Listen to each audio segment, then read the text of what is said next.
le grand jour est déjà malheureusement arrivé. Ce samedi 26 novembre, TF1 diffuse la grande finale de la Star Academy, à partir de 22h Coupe du Monde oblige. Les finalistes Anisha, Louis, Enola et Léa se produiront une dernière fois sur le plateau de l'émission avant de découvrir qui sera sacré gagnant.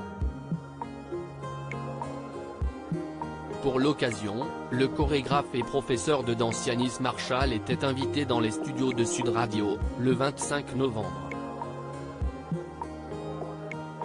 Et il a notamment évoqué l'un de ses projets très hauts. Les élèves ne sont pas les seuls à avoir vécu une aventure exceptionnelle. Adeline Tounayouti, professeur de chant, Laure Ballon, professeur d'expression scénique, Pierre de Brouwer, professeur de théâtre, Coach Joe, professeur de sport, Yanis Marshall, Lucie Bernardoni et Marlène Schaff, les répétitrices, se rendaient compte de la chance qu'il avait de faire partie de cette expérience. Je pense que si est quelque chose qui va être tatoué à vie. Je suis heureux de l'avoir fait et surtout que ce soit un joli tatouage et un tatouage dont je vais être très fier, a confié le professeur de danse lors de son passage chez Sud Radio. Un Crazy Horse masculin pour Yanis Marshall?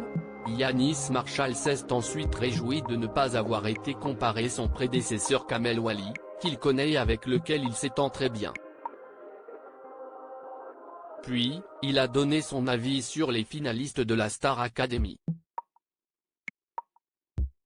Ce n'est pas une préférence, mais je vais aller pour Louis pour soutenir ma communauté que j'aime beaucoup. Mais j'aime tout autant Léa, Enola ou Anisha. J'ai mis tout le monde, a-t-il confié. Yanis Marshall a ensuite parlé des projets qu'il compte bien mettre en route ou poursuivre après la fin de la Star Academy. J'aurai le projet d'ouvrir mon académie de danse dans Paris, ma marque de chaussures de talons, si est déjà en cours. Et j'adorerais avoir mon cabaret interdit aux moins de 18 ans, un peu un espèce de Crazy Horse masculin. Si c'est-à-dire une petite salle très intime, où on peut boire du champagne et voir des hommes nus. Un projet qui devrait attirer du monde.